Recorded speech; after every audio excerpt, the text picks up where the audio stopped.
So my granddad came from the UK and he grew up in a place that he always used to tell us is called Ivy Cottages. Then he went and he travelled around a bit with his training for World War II. So he never actually got past his training. The war ended before, like 6 weeks before, I think. And then he had an opportunity to travel to South Australia and work on some projects. So yeah, he was working in South Australia and that's where he met my grandma. My pappy proposed to Nana in the shower. Yeah, and whenever we tell people, they're always like, oh no, and everyone instantly thinks the worst, and they're just like, oh, what could you do? That was like 60 years ago. No one would do that. It turns out they're actually renovating a house, and Pappy was putting the tiles up, and Nana was holding the grout.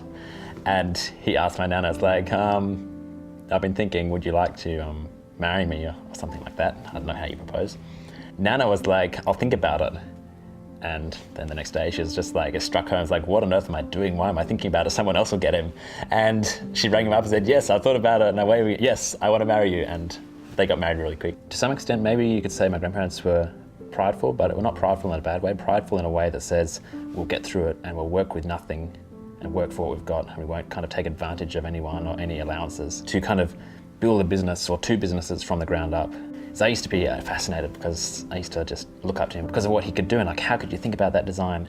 So I used to just call up beside him in the chair and talk about like what he used to make and how it used to work. Then I would go to him with my really young kiddie ideas about things I wanted to make. And I'd say, well, here's the boat I want to make, or some go-kart I wanted to make.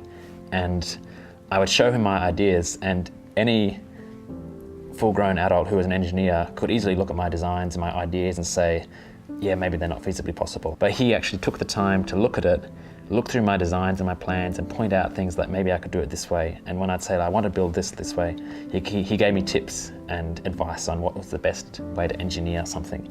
Even though I might never build it, he always took them completely seriously and spent the time to listen to what was important to me and not just shut it down as being impractical, but actually take the time to say, here's what I know, and I can help you learn how to do yours.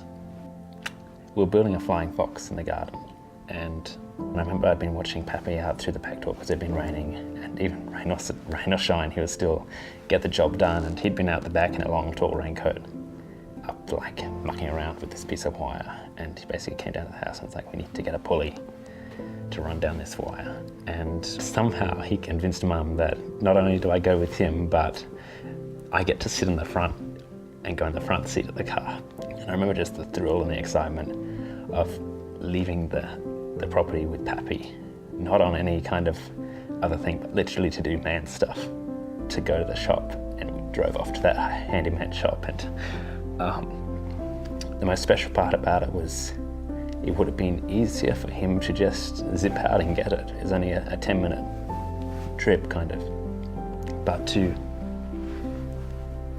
notice that his little grandson was just desperate to be part of the building and bring me along.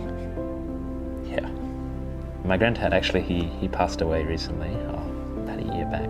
I was reflecting a bit to myself, I was like, what do I take from my granddad? Because obviously he's gone, but what he's left me hasn't.